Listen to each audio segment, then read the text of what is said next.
So the number one piece of advice that I want to give to parents and really anybody is to trust your gut. If you're sitting with your child and there is any question in your mind that your child is struggling to read or is not reading at grade level, that you've got to intervene. You've got to speak up and you've got to advocate. You cannot just rely on report cards that say A or B on them, which are very subjective and frankly don't give you the information you need to take the action steps necessary to help your kids. Like, ask the questions. If there's something wrong in your gut and you know that your child is struggling, don't wait. Ask educators, intervene, get outside support. Sure. You can reach out to the National Parents Union. We're happy to connect you.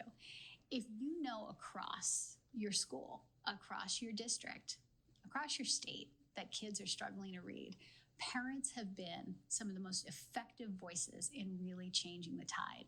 In Minnesota, we had parents that not only elected themselves to the Minneapolis School Board, but were able to get rid of a bad superintendent, change the literacy curriculum, move it over to another major city and change the curriculum there, going through the same process. Then they wrote a state law called the READ Act, which guarantees 1.3 million children across Minnesota the right to read proficiently by third grade.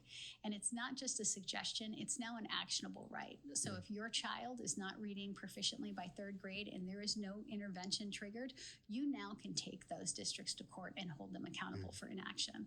And that comes from parents. And that kind of law is now catching on like wildfire. And you're seeing changes in places like New York and Massachusetts, where just this year, in January of 2024, you had governors who are now saying that literacy and the crisis in their states are going to be one of their top priorities in their State of the State address. That didn't happen by accident. That happened because members of the National Parents Union were like a pit bull with a stake, saying, Kathy Hochul, you got to get on this. Governor Healy, you got to get on this. Whether it's in Massachusetts, whether it's in New York, whether it's in Texas, Georgia, Pennsylvania, across this country, there are parents everywhere who are standing up saying, we can see that there's a problem. We need you to focus and we want you to take action. And they're making it happen.